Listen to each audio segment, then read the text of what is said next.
This program is part of the Cosmic Potato Podcast Network. For more shows like this, visit our website at cosmicpotatonetwork.com. Watching television, watching television. Watching television, watching television. I need all the image, I need all the sound, I know the info right into my mind. Hey everybody, welcome back to Trial by Pilot. This is the show where we judge an entire series of television and the work of hundreds on one episode. I'm Bill Lynch. And I'm Elizabeth Lynch. That's me. We're doing something brand new. We're doing a top 10. Fresh content. Yeah. No one's ever done one of these before. There's not anyone who's famous for their top 10 lists or anything like that.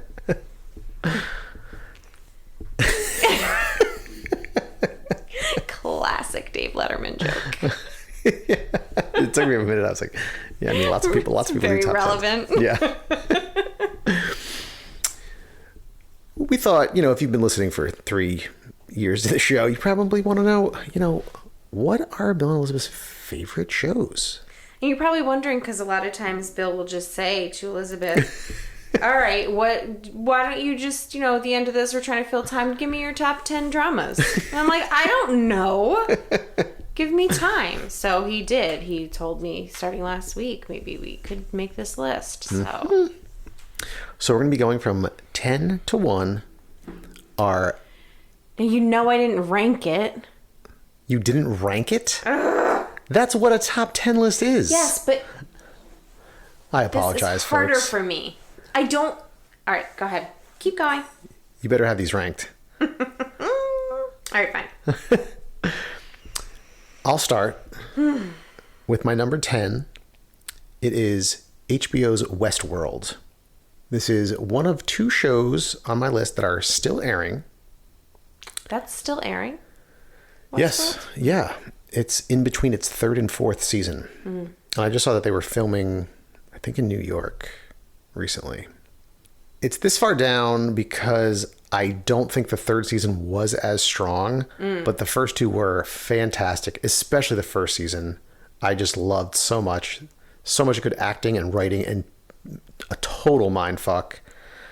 I mean, do you know the general premise of it? There's this theme park for really rich people, and it's so realistic you can't even tell who is AI or not. Oh, okay. And of course there's a twist and there's nefarious stuff going on, and there's just constant twists of people you thought were real were actually an AI the entire time. Oh, okay. And then the 2nd season's great too. It gets a little bit weird, but that's fine.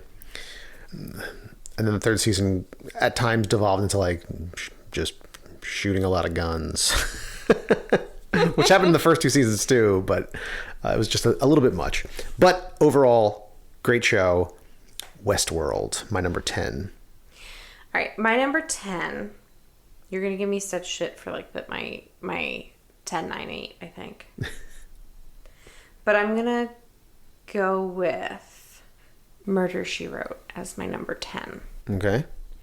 Now, the reason I'm saying you're going to give me shit about these next one, my 10, 9, 8, is because there's, it could be up for debate what category they fall under. Okay.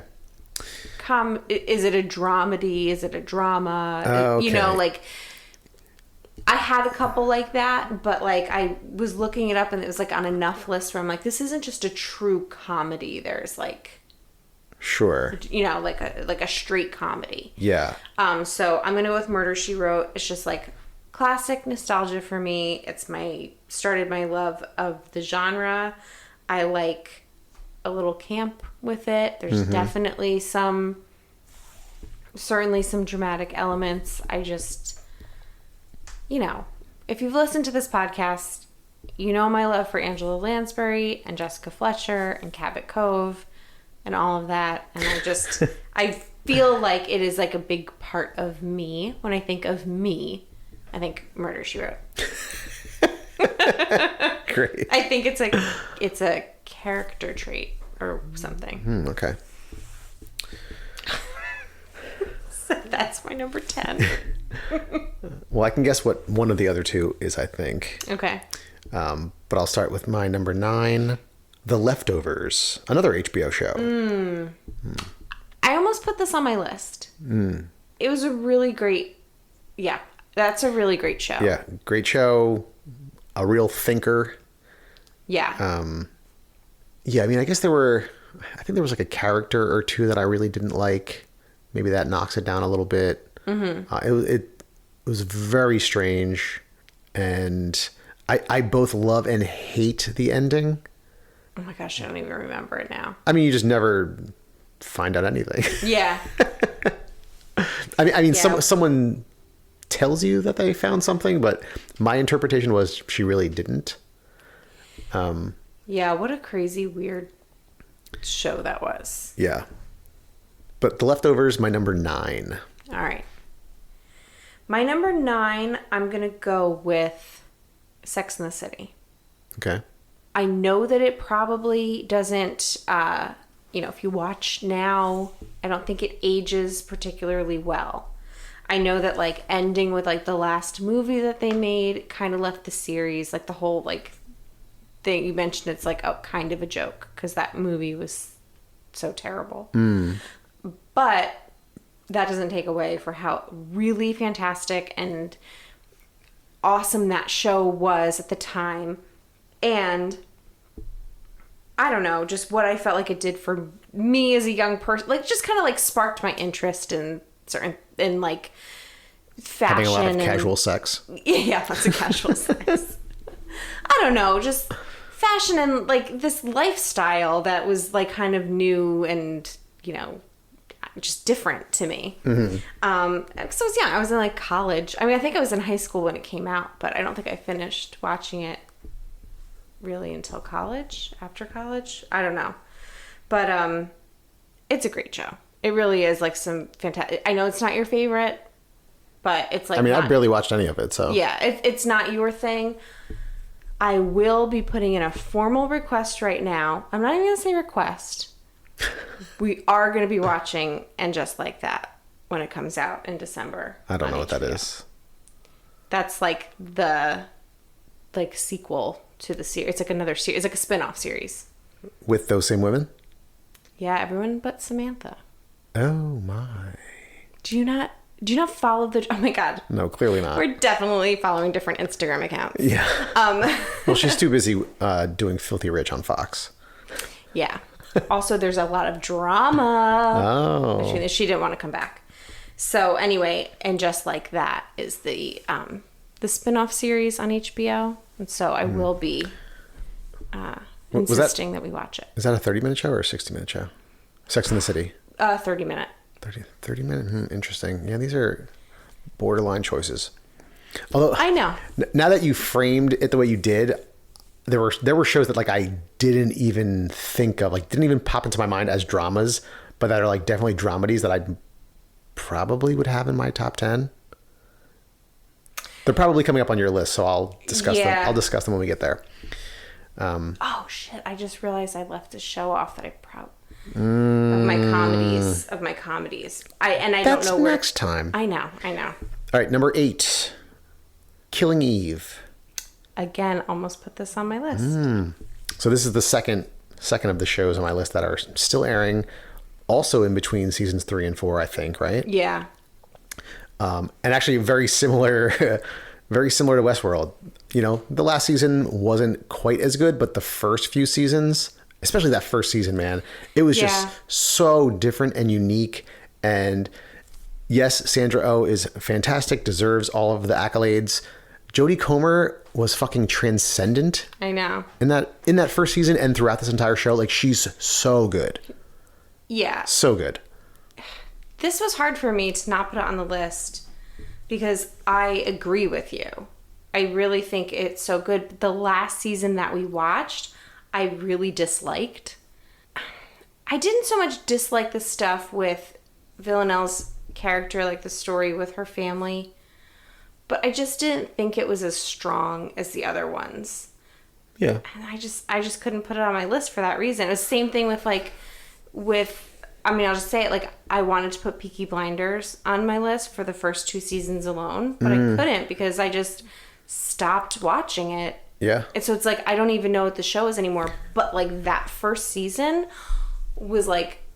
Oh, yeah. It was so good.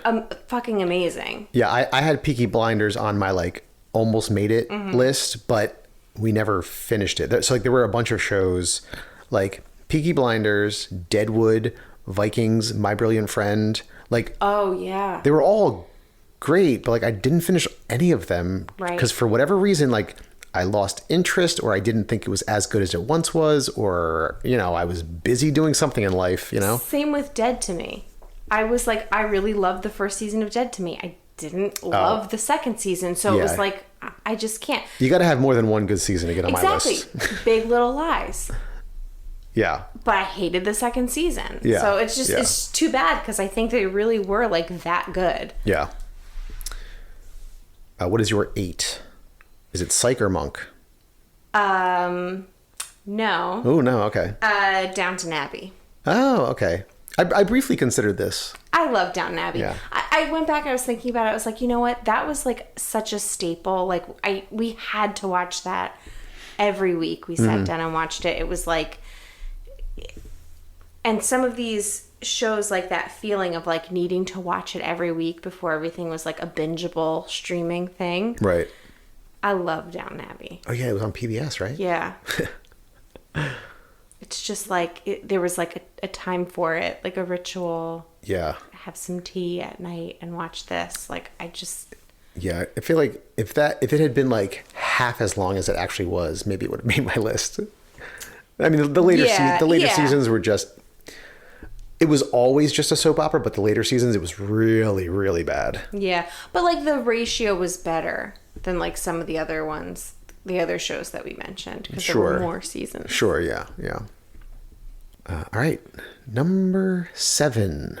My number 7, speaking of terrible finishes, is Game of Thrones. It did make my top 10. Yeah. I thought about it for a while, and I just loved the first half of that series so much. Mm-hmm. If it had ended as strongly as it started, it would probably be my number 1, or certainly in like my top 3 or 4. But it was also one of the worst finishes to a TV show ever. I mean, this is not like a new discussion to have. Yeah, no, we've talked about this. Almost everyone thinks this, but I certainly agree with it. But man, yeah, those first couple seasons, I mean, just the acting was so fucking good. The set pieces, I mean, it was just such a cool show. Yeah. Such like an event. You know, same thing like every week. It was like, all right, Sunday night, we're going over to Devin and Jordan's to play board games, and then we're going to watch Game of Thrones, and then we're going to talk about Game of Thrones for 30 minutes before we go home and go to sleep. Yeah. I didn't put that on my list. No? Okay. I thought about it, but I don't, you know, as good as it was, I think that ultimately, like, as we're seeing it in our lists, like, we just have, like different tastes of like what like really like speaks to us in the end, like sure, even if a show's like still really good, which I did like Game of Thrones a lot. I think I skipped one. I think I meant to have Downton Abbey as 7. Okay. But my number 8, it was Gilmore Girls. Oh, okay. Yeah. All right. So Gilmore Girls is like, I don't know, my first like coming of age dramedy that I love. I mean, I Are you going to have any show. Actual dramas on your drama list? Yes. Because so far you have 0. I know that it's a dramedy. I know. I mean, this is like, it could have been comedy, but... Downton Abbey was a drama. But like, when I think of the other comedies that are on my list, like Gilmore Girls is not it, but it's still one of my very favorite shows. Okay. Fair enough. So it's really hard to really... Listen, you can make your incorrect list any way you want. All right. Number 6, The Sopranos. Another HBO show. It's been so long since I've watched this, but I just remember appreciating it. It was probably one of the first shows that I appreciated as like a piece of art. Like, it was just so good. Like, the Yeah. writing and the acting. And I feel like if I rewatched it now, I would appreciate it even more. Because, I mean, this aired, I don't know how old I was. But I'm sure there's things that I didn't pick up on or just didn't get. Were we in high school when this came out? Let's see here. Yeah, it started in 99 and went until like maybe 2005-ish. Okay. So it's been a very, very long time. Although the movie just came out, that stars James Gandolfini's son as Tony Soprano as a young man. Oh, what's it called? The Many Saints of Newark. Interesting. Does it look good? Yeah. I mean, I only, saw a preview. I don't really go to the movies, so I don't really watch movies. Yeah. All right. What number was that? Number 6. All right. My number 6 is Parenthood. Now we're getting closer into the drama. Sure. Because this was not a dramedy. This was a true, like, family drama, though. Mm-hmm. Love Parenthood. I don't know what else to say. It was just like, I love the storylines. I love following all those characters. I love the family aspect of it. Mm-hmm. Big family with lots of siblings. Kind of reminded me of my family. But I personally don't think that we were as obnoxious or self-absorbed as the Bravermans. That's nice. You can go ahead and argue that. Of course, there's like, in every fucking show, there's like a hospital scene where somebody's like in the hospital and the entire family's in the waiting room, which is so fucking stupid. I hate those scenes. There were like multiple ones. There was another thing about like everyone's always showing up at everybody's job. Yeah. Like, I'm never going to just like show up at my brother's job and be like, I need to talk to you. I'm having a life crisis right now. It's like, I'm at work. Yeah, what the fuck? However, drama. I just love it. I love like the relationships of them. And I also love the set design. The backyard, the parents' backyard where they have their dinners outside, string lights. I love it. I don't know if I ever saw an episode. Like a good feel, like an aspirational feel. Like, yeah, there were just 5 distinct places there. Well, 6 if you count the one daughter's apartment. Like everything had just had such like a feel. Like this is this person's home. Like their home was like a character too. Yeah. Okay. Well, Anyway. we have very little overlap so far on our list. Yeah, None. I think we might be getting to some. Well, we're certainly gonna have. I think we'll have 3. I think we'll have three overlaps Okay. in the top 5. Let's pause and ask everyone to tell us their favorite dramas of all time, and please rip us apart for our lists. Yeah. Go at it. Tell us why we're wrong, Go ahead and tell me how I, or agree with us. I mean, how I can't count these. my top 3 shouldn't really be surprising to anyone. But let's enter the top 5. My number 5 is Friday Night Lights. Okay. You you gave me a look. I assume it's somewhere in your top 5? Yeah, it's in my top 5. Okay. I just didn't want to give it away yet. I wanted you to talk about yours. Other than one fucking weird season that I think was shortened, right? It was season 2 or 3. I think it was season 2. It might have been 2. I think that was the writer's strike. Yeah. That might have been it. No, that makes a lot of sense. Yes, it does. But other than that, fantastic show. I mean, come on. Coach and Tammy. I know. Remember that was going to be our Halloween costume, and then we just like stopped going to Halloween parties? We have so many good costume ideas from all these shows that we watch, but that would have been a great one. Yeah. You could talk about it when you have it on your list, but what's your number 5? Okay, so my number 5 is Love, and that was with Gillian Jacobs and Paul Rust. Oh, yes. So I think he wrote it, but he's also like the voice in Someone on the Great North. Yes. Right? He's like the little kid on the Great North. I love this show. I saw this listed 2 ways as a drama. and as a comedy, like as a Oh rom-com. my gosh.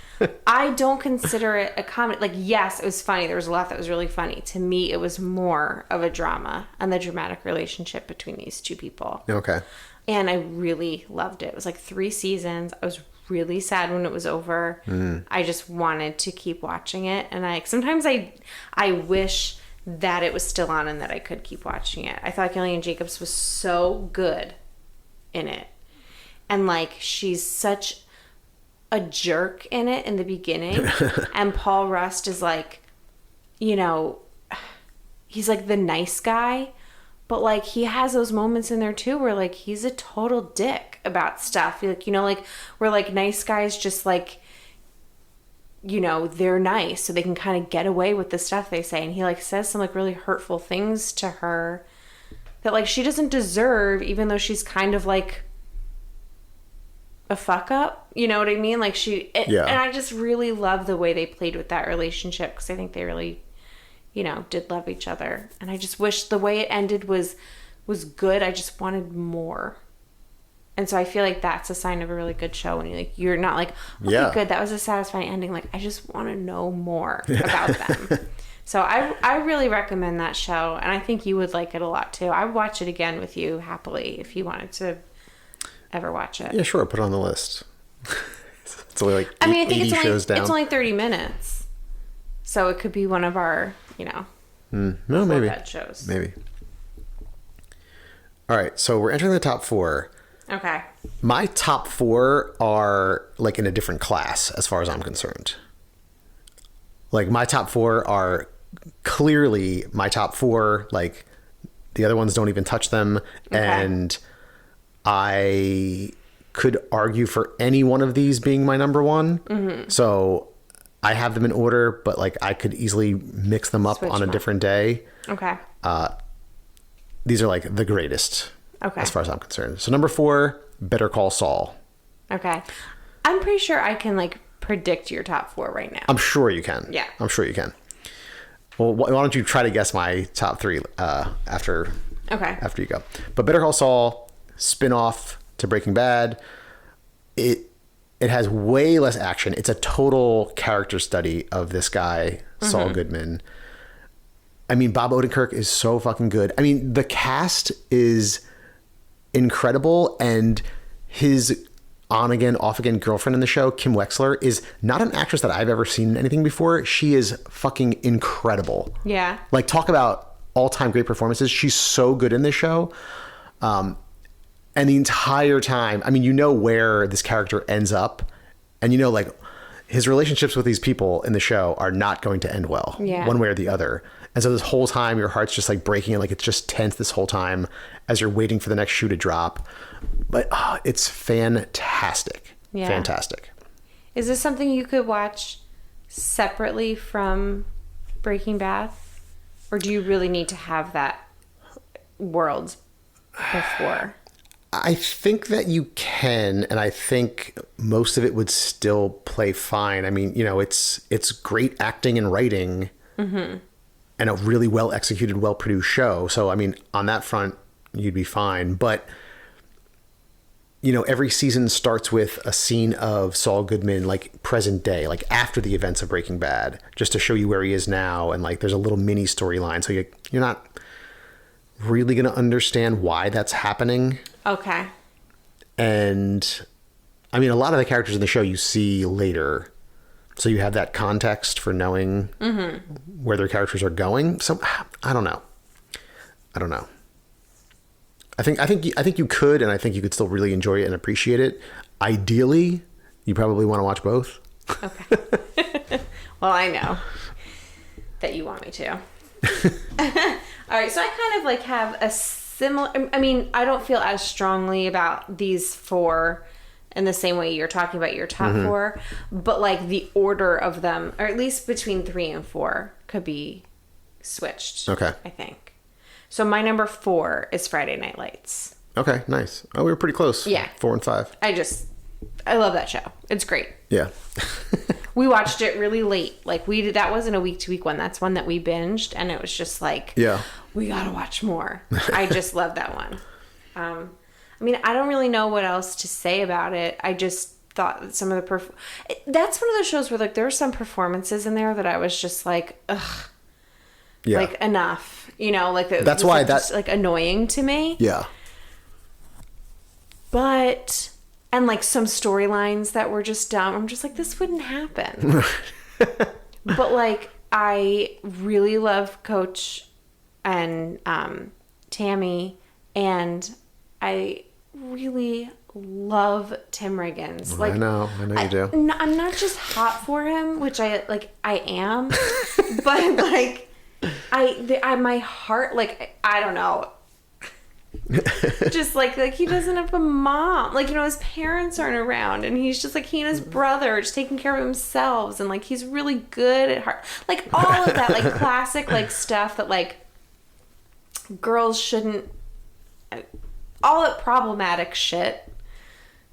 That's what I love him for. Yeah. You know, and it's just like, yeah, we can have like better heroes, but he's still like a person, and I just really loved him. Yeah. Again, and I wanted things, all the shitty things, like I wanted to rewrite stuff because I didn't want him to be shitty. That's how much I liked him. Yeah. And I think ultimately like he was good, but like he just did dumb shit because he was like fucking, like he was a high school kid. Yeah. I just sometimes really wanted him to be better Yeah. because he was so cute.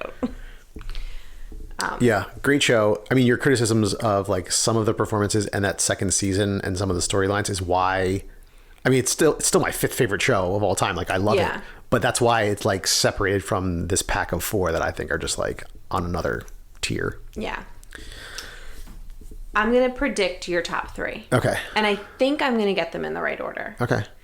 I think that your 3, 2, 1 are as follows: Mad Men, The Wire, Breaking Bad. Okay.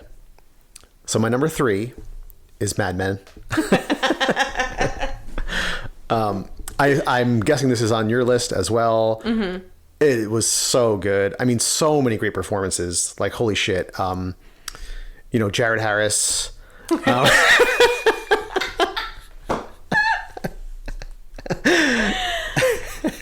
was great. He was such a creep though too. Like the way he was, like he would like come on to what's her name? What was her name? Joan. The way he came on to Joan and stuff. He was just so creepy. But I mean, everything about the show was so good. It was so character driven and, you know, slow paced, slow burn at times, but then it's punctuated by these moments like Lane committing suicide or like this other big thing that happens. But yeah, I assume this will be on your list, so we can talk about it more then. But my number 3 is Mad Men. Okay. My number 3 is The Good Wife. Okay. Now, you never watched this. Now, this is like the one thing that I say, like, CBS did right. A CBS show on your all-time favorite list. I'm sorry, The Good Wife is like such a good drama, and it's like, it's not even, I feel like all of these, I'm looking at this, I'm trying to find, were any of them besides, Friday Night Lights and Parenthood. Network. And Murder, She Wrote were all network. But like, this was a great network drama. Everything about it. There was like lots of intrigue. I mean, like, you loved her, you hated her. Like, the storylines with the kids were so good. Like, I just, you know, like, your heart broke for them because their parent, you know, their dad was a piece of shit who cheated on their mom, and then but it was so public, and so they're like standing by their mom's side, who then like later has to fake this relationship for like political reasons, and they're using her relationship with her husband to like help her in her law firm. Like, she goes back to work in law, right, because of this shit that happened with her husband. He's in jail. So like, it's just, she just like goes from being this like meek, I don't want to say meek, but like, she is the good wife. Like, literally, she stands by her politician husband, and she raises the kids in this like upper middle class suburban area of Chicago. Like, it is like, she is the good wife. Yeah. And then she just like kind of becomes like ruthless, and at the end there's some things where you're just like, fuck you, like you kind of like hate her for some reason, you know, for some things. And I think one of the last scenes, I don't remember if it was the last scene or just like in that last episode, but Christine Baranski's character just slaps her across the face. Oh my gosh. And it was like not even like, it wasn't like that kind of like soap opera shit. Like, oh, you're just going to slap him. But it was like, she fucking deserved it. Like she just like started to like be out for herself. It was just, it was a fantastic show. Cool. So My CBS show. My number 2 is The Wire. Now, I could have switched these up. I know.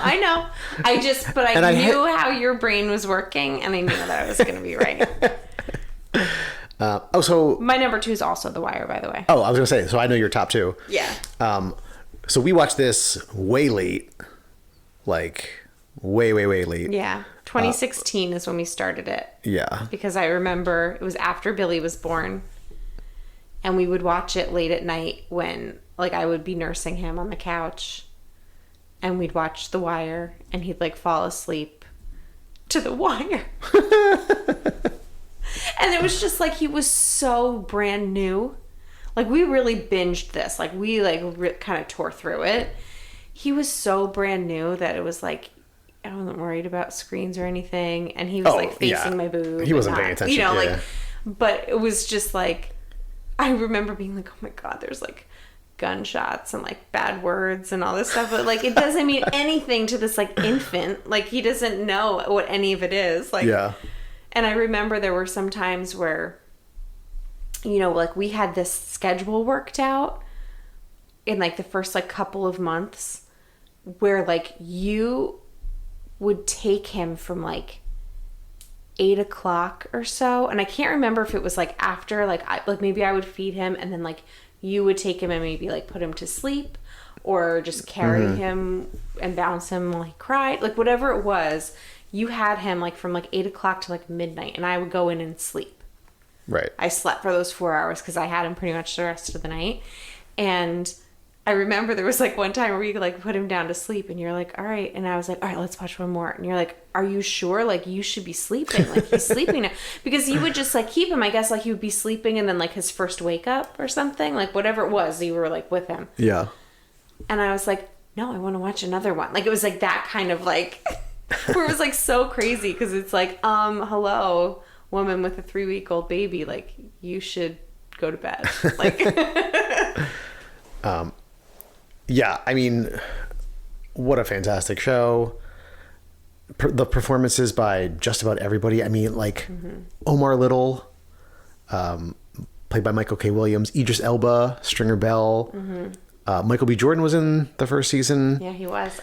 The way people talked about Michael B. Jordan in The Wire, I was like, oh, he's going to be like a major part. Like, but he wasn't. I mean, he was in the first season, but... Yeah.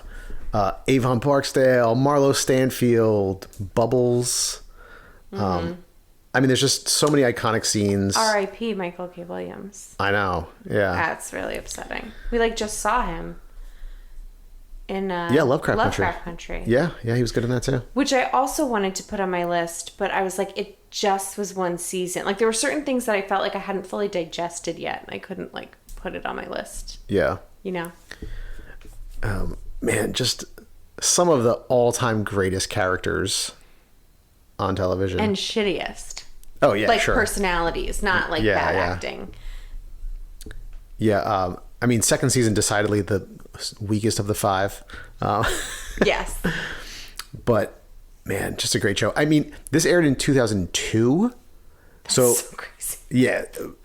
It's that like... seems so long ago. It was a long time ago. And, I mean, it does have, like, a dated look to it. Yeah. Like, I think it was after this show, like, technology changed or something and TV looked different. But it looks like an older show. Yeah. Even I think the graphics.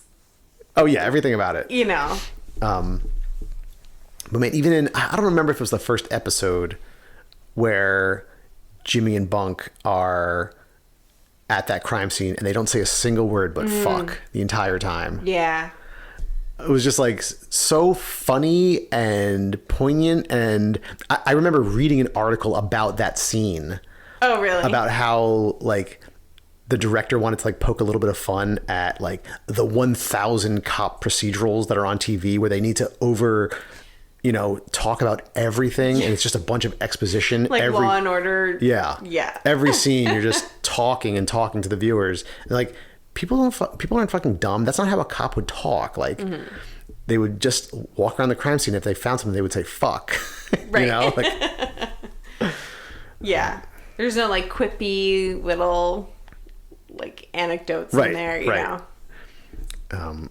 Like, I guess we know what she had for breakfast or whatever, like dump that, Yeah. Which I don't even know what that means, but like they would find some dumb way to make that work, I'm looking at this like cast list, and I want to like talk about like Weebay and like all these scenes like from the houses and but yeah, my number 2, The Wire. Yeah, you know what was great about The Wire is like you could love these characters and hate them. I felt like every single character was someone you could love or hate.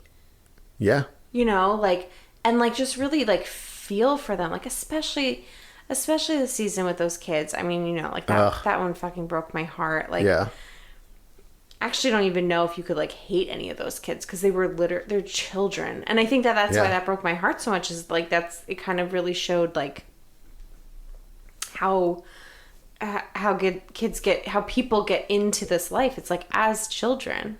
Yeah. Yeah, that was Bodhi. just really upsetting.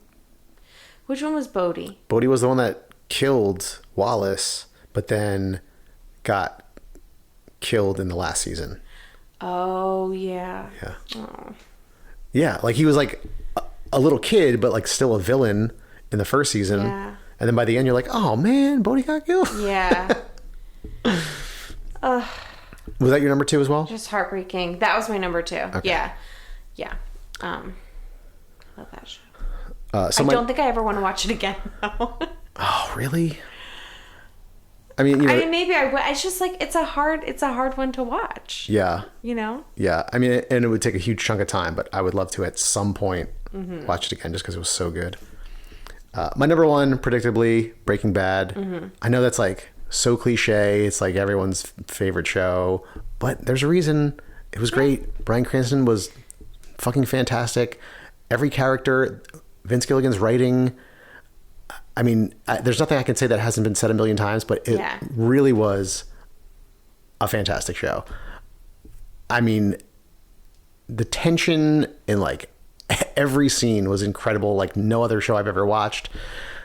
There were so many like little clever nuggets hidden in there. This is one of those shows where I would read about the episode afterwards. Because like, you think it's just this like flat thing about meth and whatever else, but there were so many hidden metaphors and like really cool meaning behind everything that they did on that show. And like, I'm not one of those people that like worships Walter White because he was an absolute piece of shit. Yeah. But that transition of him being this like father and teacher into this like fucking monster was what was so captivating about it.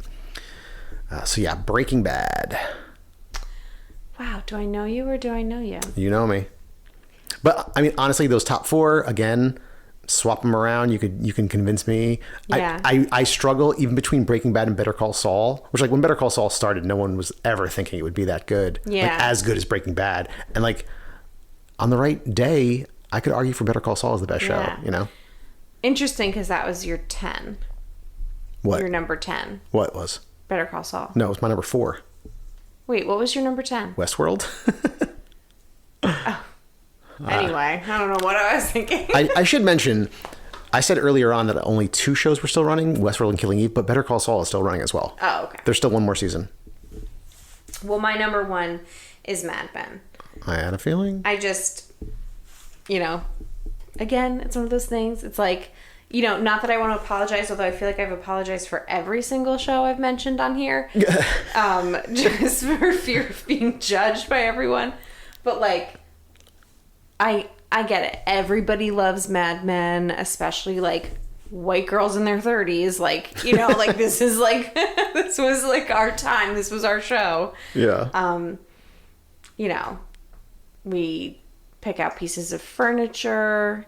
to fit this era. We had a bar cart. We had a Mad Men party. I don't know. This show is so good. The acting was so good. The writing was so good. We touched on it when you were talking about it.